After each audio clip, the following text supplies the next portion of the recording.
It's real simple. You have goals.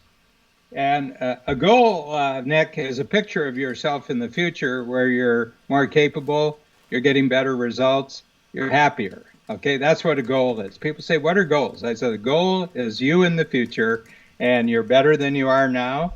You're getting better results than you are now, and you're feeling really good about yourself, more so than today. So there's a difference between where you are and this future self. Okay?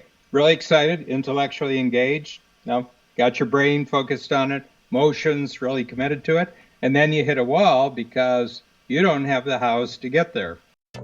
Hey, Nick Nanton here, and thanks for tuning in to Now to Next. I want to make sure you don't miss a single episode of this show on YouTube. So before we continue, be sure to subscribe to our channel and ring the bell to get notified about our latest videos. You have the option to be notified for occasional videos or all of them. If you're on your phone, just go into your settings and switch on notifications. Thanks for watching. Who, not how. That is the subject of Dan Sullivan's current book. We'll talk all about this and many other things. I have threatened you all many times that if I say his name too many times, it's like Beetlejuice, he will show up. A longtime friend, mentor, collaborator, Dan Sullivan, the founder of Strategic Coach. Welcome to the show, my friend. Thank you very much, Nick. And I think this is the first time I've seen you really fully relaxed and not in full work gear. You look really relaxed, and you look almost Joe Roganish right now. I mean, I'll take all of that, so I appreciate it. Hopefully Spotify's paying attention. Dan, there's so many places we could go. You've coached thousands of entrepreneurs across the globe for more than 40 years. I have referenced many times on my show many of the principles, but where I think is my favorite place to start is the idea of unique ability. Tell us a little bit about when you started really honing in on that concept and how people can find their unique ability. Yeah.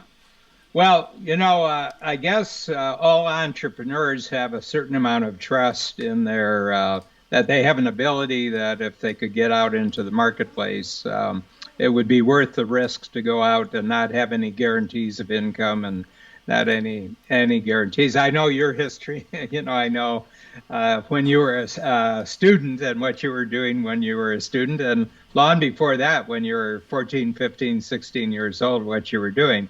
So there was a certain amount of confidence in a capability that you could go out in the marketplace. I know you had bands back then, and you did lots of things back then. Well, I would say that you talk about thousands of entrepreneurs. I personally coached 6,000 since 1974, and the company we're into the 20,000s. And I would say that entrepreneurs, their confidence about some kind of unique ability shows up early, but I don't think clarity about unique ability shows up. And I think it's your relationship with the marketplace that actually tells you, where you're really great and what people appreciate most about you. So I don't think it's something you can figure out outside of the relationship of having relationships with check writers. That somebody will write a check for what you can do. It tells you something about what you're good at. And when they also appreciate what you can do and they utilize what you can do, it's confirming that the thing that you had confidence in that you would risk going out and doing that, you keep getting proof. And it keeps building throughout lifetime as you do it. But I've never explained where the unique ability came from. This is the first time I'm getting a chance. I had a friend who was elected to the Canadian government, so he was a member of parliament. And I knew him because he had run for mayor of Toronto, and I had done some writing for him. I was a copywriter before I was a coach. And he got appointed to a commission. This is 1980, and it was the year of the disabled and the handicapped. And he asked me if I would sit in on the committees in Ottawa, which is our District of Columbia. And he said, I want you to interview handicapped people. So he said, let's make the report like interviews with handicapped people, and we picked out about 25, 30 different disabilities and handicaps. And, and this is the neat thing about the report, that if you just saw a picture of their head and shoulders and you saw how they talk, you'd say these are just normal people. But some of them couldn't walk, some of them were deaf, some of them were blind. And so I crossed the country back and forth. This is about a 6 month. I probably did hundreds of hours of interviews, which got transcribed down into copy. And I said, you know something? They're just kind of disabled, and they're kind of handicapped in a particularly visible way. And I began thinking, there's lots of areas of life where I'm just disabled. There's a few things that I do really, really well, but there are areas where I'm just as disabled as these other people, in the sense that if I set my mind to do something, I couldn't follow through. I couldn't finish it, and everything else. And I said, that sounds like a disability to me. You have a goal, you act toward the goal, and you can't get there. You run out of gas, you get discouraged, you don't have the abilities. And I said, I think everybody's disabled in large areas of their life. But there are certain areas where they are almost extraordinarily capable, okay? But our school system mixes everything up. You got to be good at everything. You got to do math, English, geography, history, everything. But you're only good at something, I mean, your story, Nick, is such a classic entrepreneurial story because, if I was watching little Nick Nanton running around when he was 7 or 8 years old, he said, he's all over the map. He's all over the map. If only he'd apply himself, if only he'd concentrate. I hope I don't know what this guy is going to end up to being, because you were just all energy looking for a connecting point out in the world. So my theory of unique ability after that experience, I said, well, where am I disabled? Where am I handicapped? And it's anything having to do with details. It's anything having to do with consistent follow through day after day. It's anything backstage. If you thought about life as a theater, if I'm not on front stage, I'm disabled. If I'm doing any backstage work, I'm disabled. I'm not good at managing people, but I'm really, really terrific when the spotlight goes on and I'm on stage. Okay, so I said to myself, in the future, only be on stage, and then figure out everybody you need around you to handle everything else. And fortunately, I was very fortunate, second marriage, but my second marriage has just been a dream come true. You know Babs, and we've been together for 38 years, married for 34 years. And just to give an example how good Babs is, she runs our entire company. So I'm responsible for creative content. I'm responsible for new ideas, and we do it on a quarterly basis. Every quarter there has to be new ideas, new concepts. But we made the switch from in-person workshops. Our whole business was in-person workshops. And we switched the company in about 2 days to virtual, the whole company, yep. 110 team members. And then within 10 days, we were delivering virtual content. And for the last 2 quarters, every workshop virtual. And we're creating new programs now that will only ever be virtual. And I'm just going to hold up a number of the amount of hours I spent on the changeover of our company from in-person to virtual.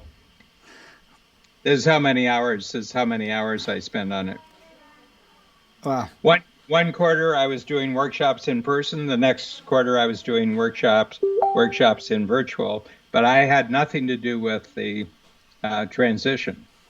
It's a beautiful thing. Well, that is all about the who being in place, not how. We'll talk even more about it. But if you haven't gotten a copy of this book, one of the simplest concepts ever that will guide the way you think about everything from here on out. You won't be able to unhear who, not how. So as we dig into that, Dan, the book is really based on a simple concept that our mutual friend Dean Jackson sort of coined. And I want to talk about the book, how it came about, and what the concept is. But I can't go there yet. I got a couple things I got to bring up.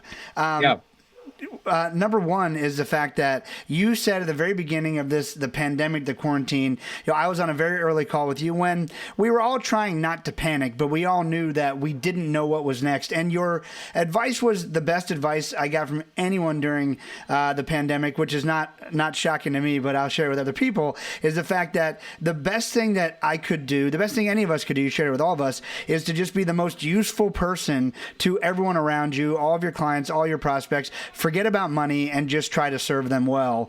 And you did that for us. And that was just an amazing place to start. I know a part of that advice comes from life experience through having this not be, this wasn't your first scary time you've ever lived through. Do you want to give us a little context on that?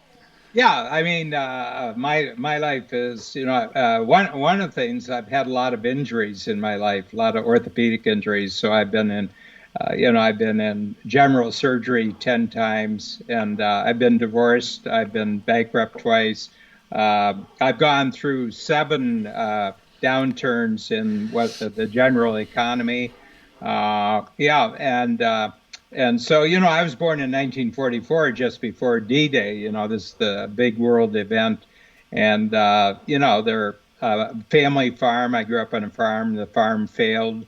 And, we were thrown off the farm and, had to, one of the great lessons, my father at 60 years old switched from being a farmer to a landscaper, and he had his most successful 25 years of business after he was 60 years old, after he had failed. That was a great role model for me, that anything bad can actually free you up to do what you're really supposed to be doing. And I've just watched you, Nick, over the last 7 months, and you've just been so useful to so many people. And I hope there's some paychecks in there, but the work that you're creating has been extraordinary. Well, thank you. It's there has been, and it really, I've always tried to be a good servant in the marketplace, but I've shared so much recently with people, and part of it codified by your advice and my experience is that, and anytime you're not sure what to do next, stop and just serve. When you show up and serve people, the business, the opportunities, they'll be like, man, that person's really useful. I wonder if they could do this for me. And so, yes, we have, we've done. It's kind of funny because you sent me a trailer for my book. Yeah.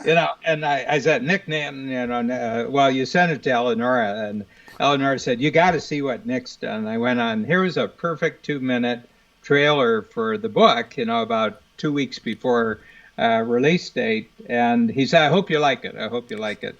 And I said, this is amazing. And it just appeared. And I probably told about 100 people, said, if you got something you want to make a big impact with, talk to Nick Nanton about doing a trailer. So you got me as a lifetime marketer on this one. You do a lot of things that I recommend. As you know, I've recommended you to a lot of our top entrepreneurs in the program, but it's because of the way that you do it and you give. You create the value before you ask for the opportunity, and I think that's the real key there. Well, I'm so glad. But that's what you taught me is the definition of an entrepreneur. I have it written over here still from our first notes from the pandemic, is an entrepreneur who provides value before they ask for anything in return. And that is the essence of what it means to serve, right? And so the book is also divided up. It is around the big concept, which you're going to talk in a second about. But the 4 freedoms are something that has blown my mind about what it is that we really are all after, I think, but entrepreneurs take the leap to really go make it happen. Would you just give us a brief breakdown of those 4 freedoms? Yeah, well, it just comes from coaching entrepreneurs almost a half a century now, and I'm constantly listening how non-entrepreneurs talk about entrepreneurs. And they say, well, you could be an entrepreneur if you're just after money. You could be an entrepreneur that if the only thing that matters to you is wealth. You could be an entrepreneur if you want to you want to leave behind the people that you grew up with, and you want to be bigger and better than everyone else. And I'm sitting there and I'm listening to this constant chatter about entrepreneurs. And I said, kind of funny, I've been coaching them for 50 years, and I don't have any experience of that being their motivation. Their motivation is freedom. They just can't picture a path for themselves in the world as they see other people working in jobs and losing all their time and being asked to work overtime and asked to work on weekends. And even when they're working, they're not doing what they want to do. They're doing what they're getting paid to do. And I said they want to escape it. They don't want to get into that life. So they're willing to take a risk of going out in the marketplace and just saying, I think I have an ability, and I trust my ability that I'll be the employer of myself. I'll be the employer, and I'll give myself a job. And if I have to work 60 hours, that's okay because I'm the employer here. And the other thing is they quickly find out is that you don't ask for opportunity first. You create something of value for someone, and then you take your chances that they might reward you or not reward you, but you create the value anyway. So your whole point is always lead with value creation. Okay. And the thing but the first thing you got to secure in life as an entrepreneur is you got to have freedom of time. Okay. Okay. And so what you can't, what the big thing is, don't be doing things you're no good at. If you want freedom of time, use your time only on things that you're really good at. And that means that you got to get other people right away. You got to create a team. Well, not even create a team, but it's a team inside, but it might be a team outside. You're a team outside for me. I rely totally on you, for what you're best at. I rely on you. I consider Nick Nanton to be a member of my team. I consider Joe Polish to be a member of my team. I consider Dean Jackson to be a member of my team. Ben Hardy, who actually wrote the Who Not How, he's a member of my team because it's just about capabilities that I don't have, but they have way more capability in particular areas than I do. Okay. And what that does, it means that your best abilities are only devoted to those things you do great. And guess what? You make more money. And that gives you freedom of money. And I've gotten to the point now, Nick, I'm 76, and I've got really big plans for the next 24 years, getting to 100. And I said, Babs and I have more money than we could have ever conceived of. And I said, from now on, I only use money to buy the time of other who's. I just want to have enough money that any capability in the world, I want to make it a good deal for somebody to link their capabilities up with our goals. So that's my idea. And at 76, you don't want to work real hard. Got that. Want to work smart. And basically, that hard work doesn't get you anywhere. Right. I mean, I work. I put in good days and everything, but I enjoy the days. And I've known you for a decade or so, and you've shifted enormously to just doing the parts of what you were doing 10 years ago. If what you were doing 10 years ago looks like this, today it looks like this. Right. And you just got all these skilled technicians, skilled every part of your, the crafts that are required in your industry. That's a team now. That's not Nick out here doing this. That's not Nick out here doing this. And that's my goal for everybody. I mean, not just people who are entrepreneurs. I'm talking about 8 billion people on the planet. We'd like to set up the conditions where you can spend your life doing the thing that you're uniquely good at and you uniquely enjoy, and it's uniquely valuable to other people. And you do that for your team. I mean, so you give your team freedom of time by letting them own unique ability teamwork, as you call it. Because I don't want to lose people who work a job or who have It's all about a team and all of us doing what we're best at and not wasting time doing things we're bad at, right? Yeah, and I tell my team, we work 9 to 5. If you have to work after 5 o'clock, we want to know why. Okay? if you're working weekends, we want to know why. There's something wrong with the system. You should be able to go up. First year, when you work with us, you get 6 weeks free time. You get 6 weeks. The legal requirement in Canada is 2 weeks. Okay, we give them 6 weeks, and I said I don't want them burned out. I want them to have another life besides strategic coach. I'd like them to have a happy personal life. I'd like them to have great relationships. I'd like them to, have this other world where they get refreshed and they get rested and rejuvenated, Right. so that when they show up for their work, we say, we want you rest and rejuvenate, but when you come to work, we're only going to ask you what you're really good at. That's the unique ability concept. Love that. Okay. And I will tell you this, right now we have 110 team members, and 70 of them are with us more than 10 years.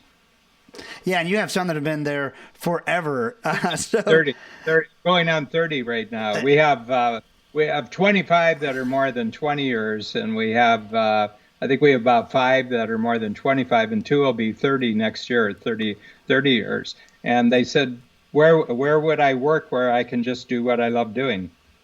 And be rewarded for it. So we've got freedom of time, freedom of money. Freedom what of are the other money, two and freedoms? freedom of relationship. So freedom of relationship means in your personal life, you can have the relationships you want, and in the work life, both backstage, that means inside your company, you like everybody that you're related to, and then in the marketplace, customers, clients, your special who's in the marketplace. You just want to enjoy those relationships. We're social creatures, and life is either good or bad depending upon our relationships. Yes. Everything. Our brain only works when we're surrounded by good relationships. Got that. And then, so what's our fourth freedom? Freedom of purpose. So what kind of big impact do you want to make on the planet? Okay. And the spectrum is as wide as can be, what people, what kind of impact they want to have. But think about it, Nick. You're an entrepreneur. You've taken care of all your personal needs. You've got a great personal life. You've got a great vehicle called your entrepreneurial company. You've got great client networks. So you've got a lot of time for doing good things in the world, where other people are working 60 hours a week. They don't have control over their time. They don't have enough money. They can't do good things in the world. If you go to any city, and I'm sure Orlando, well,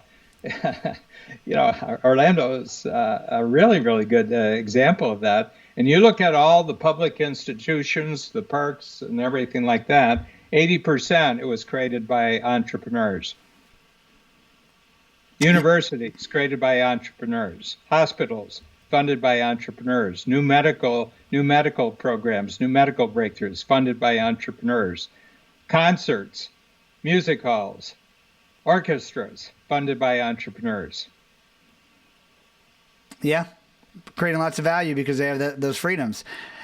I was actually driving home here, and it's a bit of a different example, but I found it intriguing. My phone went off. I got an alert from ESPN, and it said the NBA has decided to start their season on Christmas Day. And I thought about how many wives and spouses and families looked at their phone when they got that alert, cursed loudly, and said, couldn't they have just started on the 26th? And as I was thinking about it, I mean, while you would think people at the top of their game, some of those people are getting paid $40, $50, $60 million a year. I mean, they do not have the freedom of time because they literally are told where they have to be. Baseball players are told where they have to be, when they have to be, 160 games a year, something crazy like that? Yeah. Well, normal season, it's in the 162, and that's just the season. They have 30 other games in spring training, and then if they make the playoffs, that might be 20 more games in the playoffs. They might play 210 games in a season, and baseball's lawn, basketball's lawn. Well, they're all lawn, and then. In football is really the most precarious. On any play, your career could end. Yes.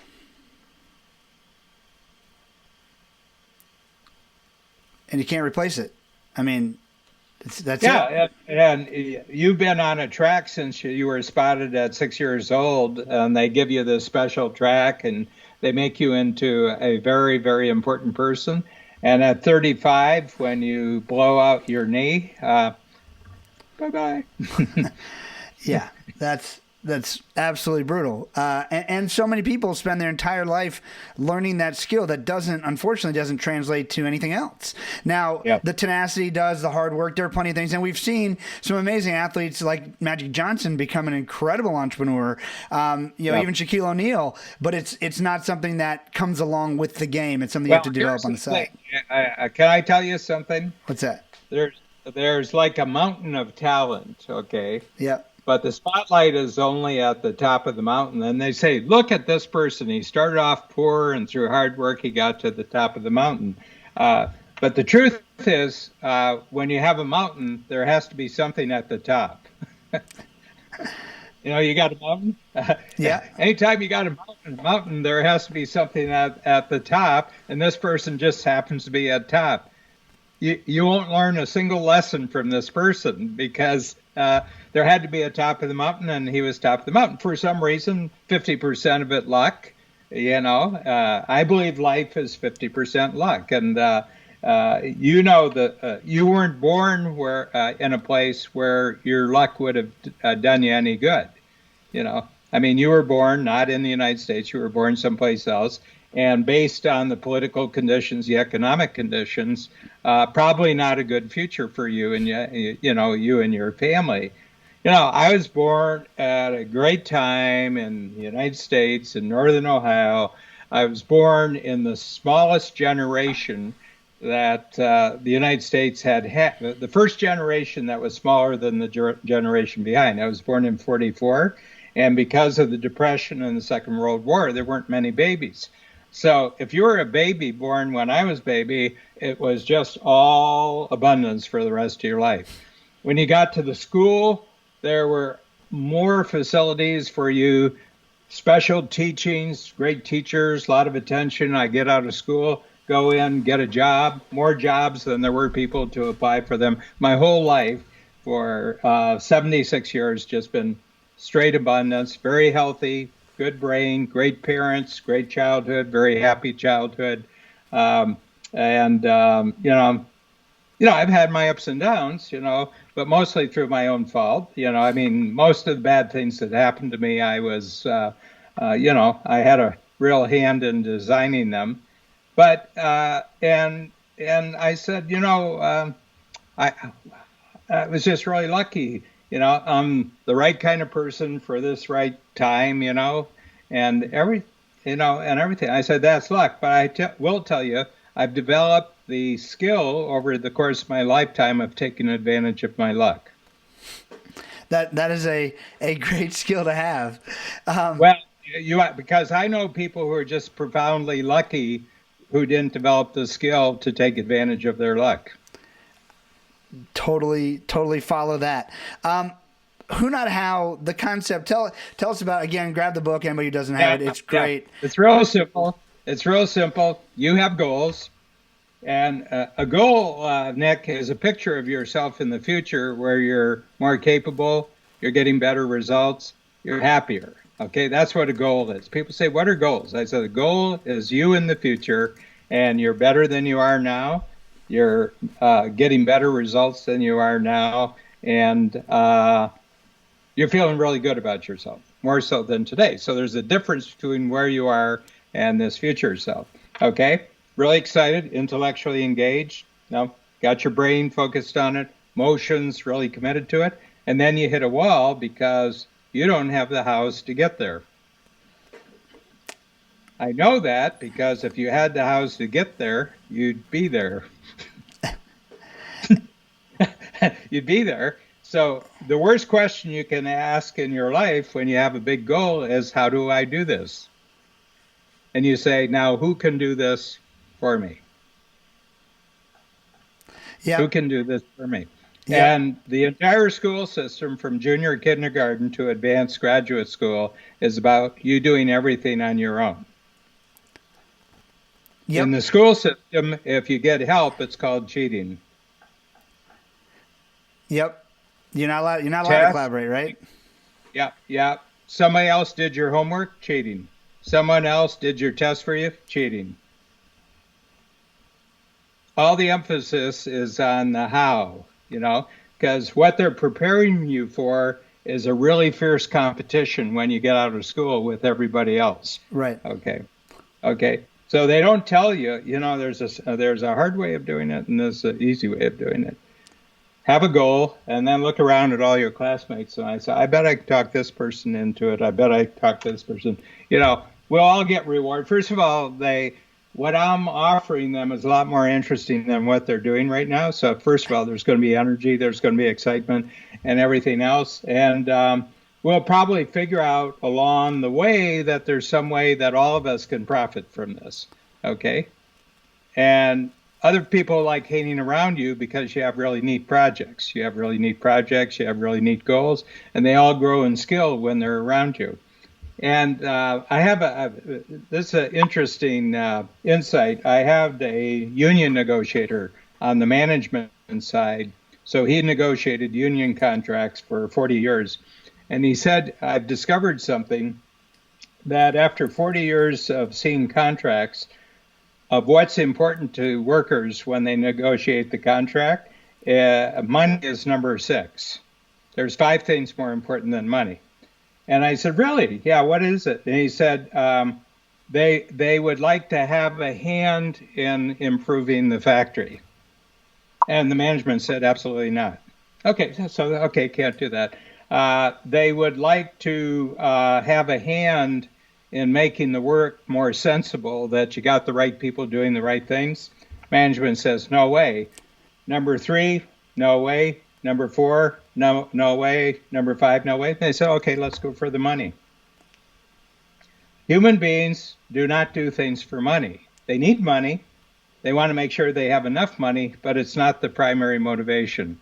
It's the interestingness of the work. It's the sense of teamwork. It's the sense of improving things. It's the sense of doing things bigger as part of a team than they could ever do alone as an individual.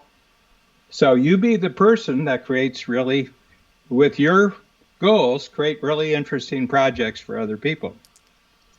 It's amazing who comes along when you do that, right? Yep. As a matter of fact, it's a lot easier to use your best skills on behalf of someone else than it is for yourself. Ah, good, well put. Well, give a choice. You have a really great project, you love the client, you love the project that you're working on, or you could work on your shooting. Right. Yeah, I can do that. Yeah, I can do it on another day. I'm a good enough shooter. Yep. I mean, all great truths. So Sorry to give away personal information there. No, it's great. But think about the greatest work that you've done in your life. I bet it was pulling off something spectacular for someone else. Every time, and when it's big enough, people join you. Got 16 Emmy Awards to prove that you were doing something. Also true. But weren't these great projects for other people? Absolutely. I mean, it's again. I always find people who are in their worst state of least enjoyment is when they're totally focused on themselves. And so I've always found when you find something else to focus on and get everyone to come join you, it's just way more fun. Yeah, and look at the special projects that you do in your personal life. You're correcting big bad things that are happening in the world. Like you're doing things, and you're just passionate about that. Yep. And so the key here is taking, instead of asking, how can I do this? Who can do this for me and who can do this with me, right? I think that the idea of a team is not that people are beneath you. The idea of a team is building people around you. And I think it's a very big distinction that a lot of people miss. If it's something that if it's something I don't want to do, it's not worth much. So let me have someone below me who can do this. I read a book recently called the Bezos Letters, and he talks about how you should should never hire someone you don't admire. It's a Jeff Bezos principle. And that could be down to the people who clean your house. Like, I should admire how much that person, and they should love how much they want to keep me clean, how much they want to keep my house clean, or how much they want to keep my lawn in order, or whatever it is. But so many people lose sight of this and just think if it's because it's something that I don't want to do, they start to think like, oh, I need to get someone beneath me to do that for me, right? Yeah, it's really funny. We have an overall, she's kind of like our overall personal property manager. So we have, you've been to our place. We have Yep. we have big places, in Toronto, and then we've expanded it. Big thing, one of the things we're really delighted with is the gardens we can have. And so we've had, 2 or 3 landscaping companies and everything, and yard companies that were okay. They did an okay job.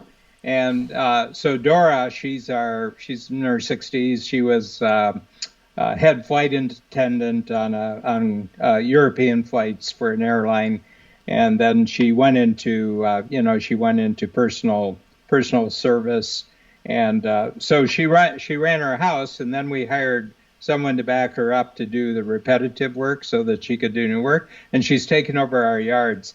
And she's out there with the workers when they're doing the work. She said they can't work on the property unless I'm out there. And she says, I'm going to watch over them and do what they say they're going to do.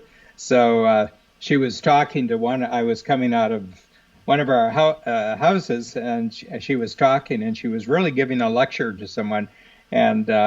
And I said, you getting it straight from Dora? He says, she scares me to death. And I said, that's good. That's good. I wanted to let you in on a little secret. She scares me too. So she's got she's attention to detail that she's protecting us. We're paying money for this, and it's got to be great service. And she'll fire them. She says, I'm going to fire that. Dora, it's your call, and everything like that. Neither Babs or I would have a clue how to do any of that work, okay? But she loves being part of our lifestyle. She loves, she loves being in our home.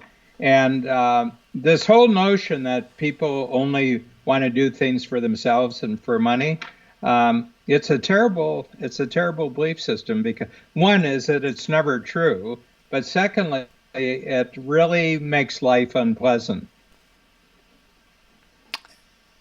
Completely. You don't want to. I mean, you don't want to do it. Like, that's where procrastination comes in, right? You taught me how to have a different relationship with procrastination when it comes to how can I do this. I just solved the problem right now.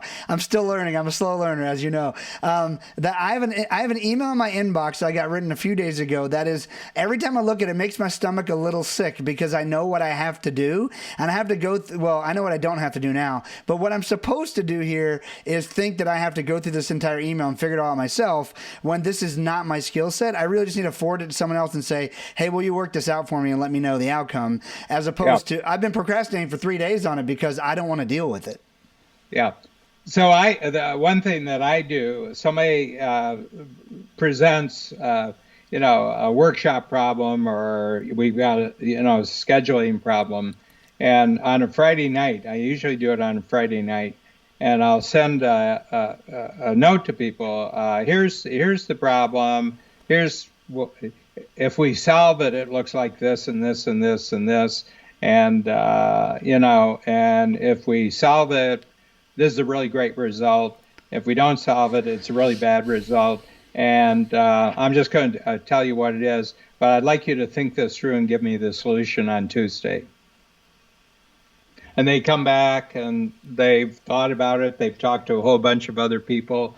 They probably spent 4 or 5 of their hours, and they included maybe 10 or 15 hours of other people. We got a complete game plan on how we're going to do it. All I had to do was outline the context, tell them what it looked like when it was successful. When this is solved, this is true, this is true, this is true, this is true. Now, tell me how to create the solution for me. I do this over and over and over again, and they love it.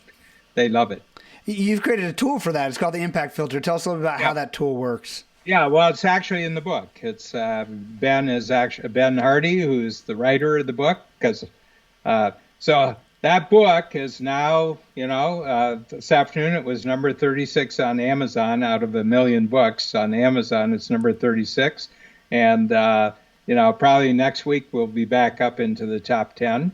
And I spent 45 hours on the book, start to finish.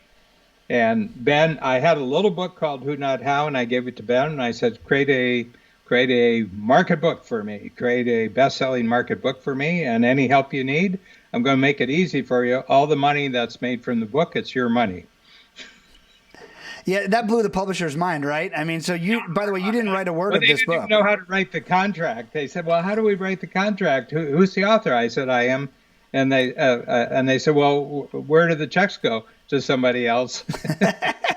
Well, I mean, the IP Then we is got yours. Tucker. We got Tucker Max involved. And Yep, Tucker's Tucker. terrific. Well, first of all, he's a great negotiator with publishers, because He knows the game. he's our hardball guy when it comes to contracts and that. But he's a great strategist. For example, we had an offer of someone that for $50,000 they would introduce us to networks where there were a million possible readers, and but it wasn't in our launch plan or anything. And we had a discussion about. I wasn't even in on the discussion. Babs and Eleonora, and Paul Hamilton and Ben and Tucker were on. And Tucker just listened to the whole meeting. He said, "Don't need it." He said, "Don't need it." He said, "We'll get the results just the way we're going. Don't need it." And he didn't say anything. He says, he got to the end. He says, "You know about this? No, we're not going to do that." He said, if it was really a big deal, they would have approached us 6 months ago. They knew about the book. It's need revenue now, right? Different game. Yeah. Yeah. And he said, we'll make the top 10 in Wall Street Journal. And he says, that's the big one. He said, you don't have to be number one, just be in the top 10 and everything. So if we take Kindle and Live, my goal was 50,000 by Christmas time, and I think we're going to be 25,000 in 3 weeks. So, and a lot of people are sending copies to other people. They buy the book and they say, I've got 5-10 people how to read this because I'd like to collaborate with them, and I want them to understand the philosophy of collaboration before they start. Yeah. So. Well, coaching with you has made me such a better collaborator and a better partner because I've now learned how to set up the relationship. I'm going to say, well, I want to make sure the reason you want to invite me to collaborate is for the skill set that I actually bring to the table. If you want me to, if we'll write reports or summaries or not going to happen. If you want my brain, if you want me to help you create media, if you want me to have, impactful conversations and bring people to the table, I'm all in for that. But I didn't really understand how to contextualize that before. And all it really does is set boundaries, and not only that, it sets a context for people to understand people have a perception of what it is that you do, and it's so nice to let them in on here's what I really do, and here's the outcome I can get for you. Do you want that or not? But I'm only going to do it this way. Yeah. Well, I think the other thing is that you can't create a collaboration unless it's win-win. In other words, you have to think about how the other person, if they devote their unique abilities, their better abilities than yours to the project, that they're going to get rewarded. Yeah. So it can't just be about you. You're not hiring a vendor. This isn't a vendor relationship. There's money to be made and time has to be paid for, but that's a lesser issue than this is going to be a really enjoyable. You're going to love this project. Yeah, you probably have a lot of them where the crew that you have. Let's just talk about your documentary film shoots. Yeah. I bet they feel. I can remember your crew coming up to me when I was in Scottsdale because you did some of the shooting when I was at Genius Network, and they came up and they said, I would pay to be here today just to hear what the people here at this meeting are saying, and they say, I'm being paid to be here and I get this. And you could just really see the extra value that you bring to your projects, in doing that, and just the people in Coach I know who are getting film made, and you're doing all sorts of other projects with them. They're so excited by being involved in this kind of creative project, which isn't really part of what they do for a living, but you're letting them in on your world, you know. But your world is actually to magnify their world. It's a very symbiotic process, and it works well. But and like you said, it's a collaboration. I think so many people don't approach everything that I approach everything now. I mean, even you taught me that even getting someone's business is, and growing your own business is just a collaboration with the marketplace. You can't do it on your own. If someone won't pay you, you can't grow. No, the check writer is 50% of the creative team. I mean, that's a very valid point. And I also realized, by the way, and we should talk about this too, your simplifier and multiplier concept, that I'm only at best ever 50% of the equation of what is needed to start a project. So that's a very different outlook than most people, particularly people who are starting out. We're sort of in this hustle culture, right? Where, you got to hustle harder, you got to grind, you got to put your head down, you got to dig the ditches. And I'm not saying by any means, the last 7 months, I feel like I've been digging ditches, don't get me wrong, but I've done none of it alone. I never once thought, you know what, I'm going to go out and do this thing by myself. The outcome you can get by yourself is so small compared to inviting even one person, but far less 3, 4, 5 people of the right kinds of people into a collaboration. When I songwrite, Dan, that's like my euphoria. And the best part about songwriting is the fact that I'm getting the best of what I have to offer and 2 to 3 other people. Can you describe that? Because it's a perfect example of who, not how. And just to do the setup, because,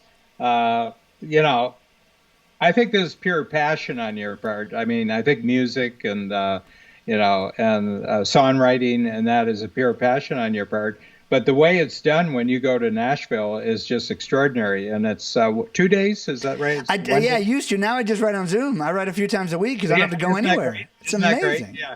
Isn't that great? Yeah.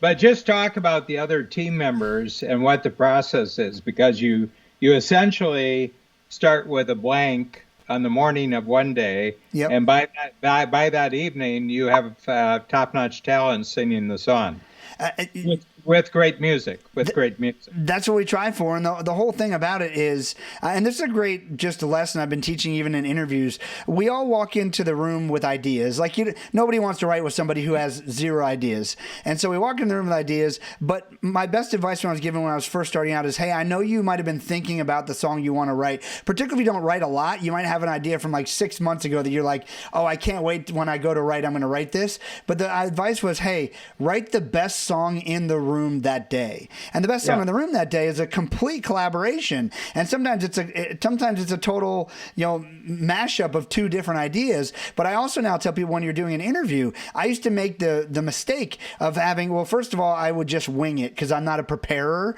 So that was a mistake. Then I started preparing, and I hated preparing. So I hated doing interviews. Then I realized I could have a who prepare for me. And then I would just read an outline before that. And then the big mistake I made there was I thought that I needed to have the interview that was on the paper. Then I really realized, this is my songwriting advice, the best interview I could have is the interview that's in the room that day. And so we come in with ideas, and I've realized, out of another fun quip, I was interviewing a guy he's won 6 World Series of Pokers, Daniel Negreanu. I said, Daniel, what do you think is the number 1 skill it takes to be a great poker player? I said, Nick, I think it's self-awareness. I said, Daniel, don't you think that's the number 1 skill to be great at anything? He goes, you're probably right. And so in my great self-awareness, I realized over the years, I've been playing guitar. I'm 40 today. I've been playing guitar since I was 6 years old. I've been playing guitar for 34 years.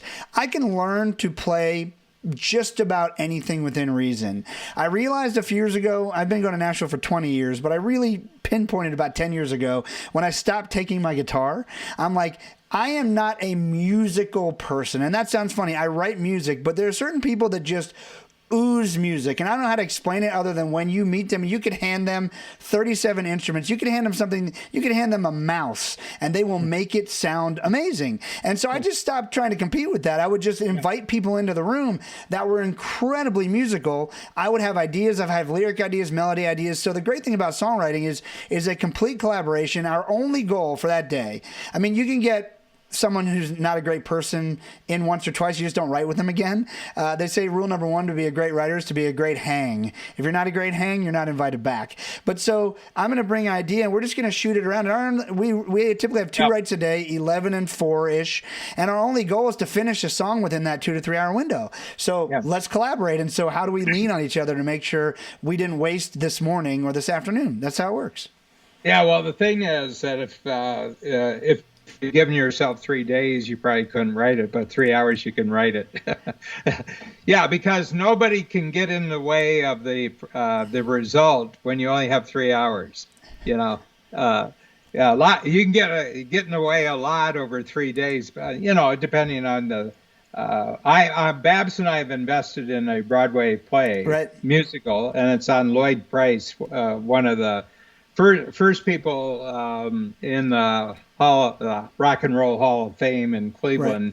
And he was a crossover from rhythm and blues. So we're talking 1951, 52, 53.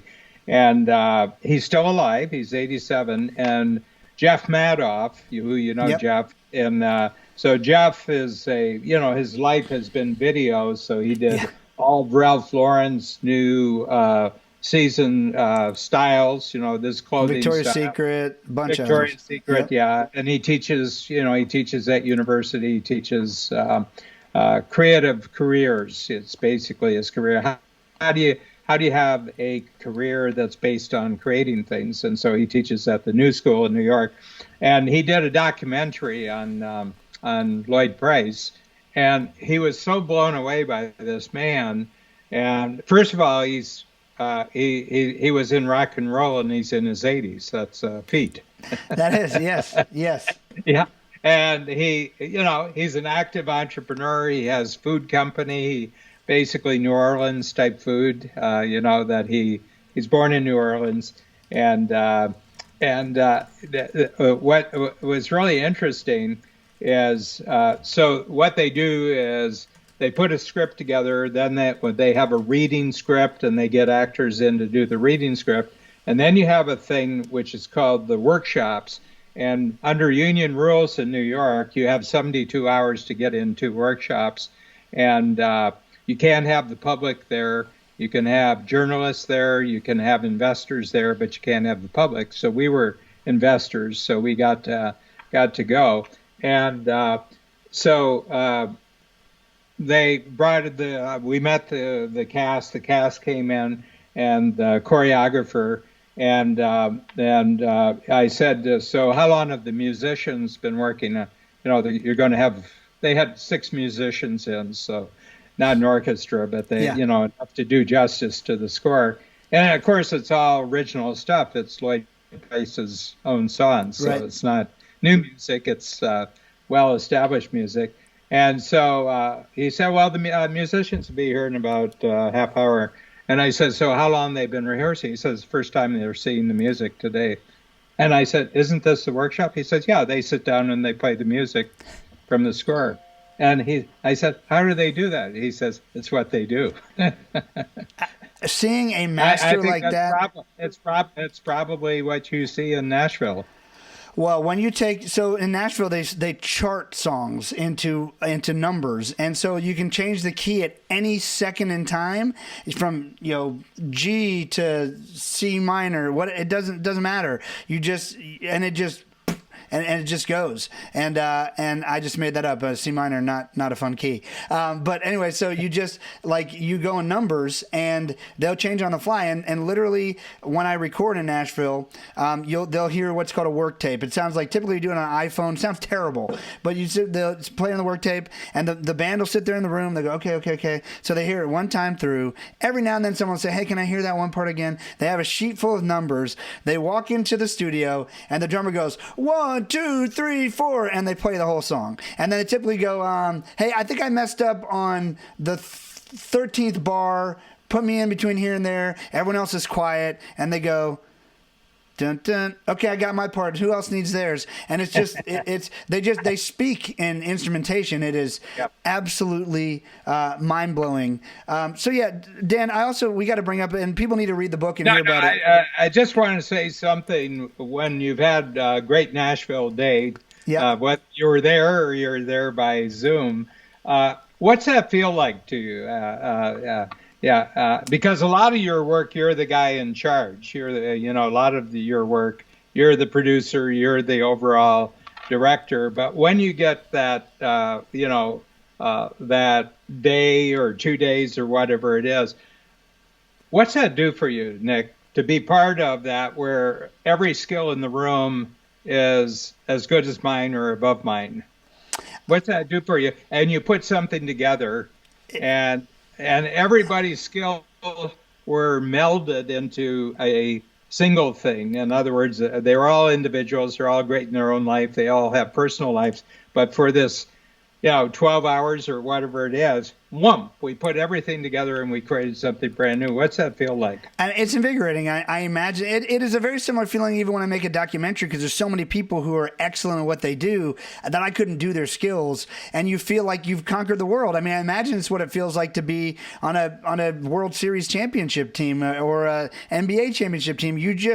Everyone performed at the absolute best they possibly could, and it just feels great because you masterfully executed something just by staying in your lane. And I think that's the big secret. If you just learn, you got to continue developing who you are and what you do well. The only way to figure out what you're really great at is taking away the things you hate. I mean, there's a process to find unique ability and everything else. But when the greatest freedoms come from constraints, right? Which is a really interesting concept.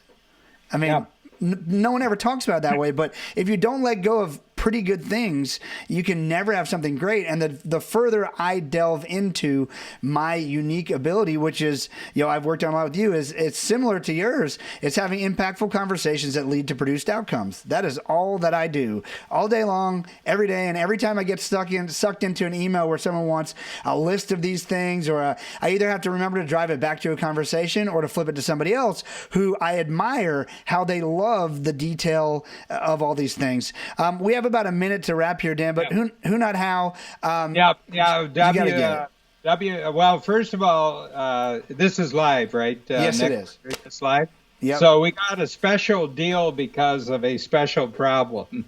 Okay, so because of the pandemic and the lockdown, publishers are having a hard time getting paper because all the paper mills were down for 2 or 3 weeks, and they have skeleton screws. So we went through 10,000 books in 3 days, and we said to Hay House, they're our publisher, hey, we got to have more books. And they said, sorry, we don't have enough paper. We don't. And I said, what the?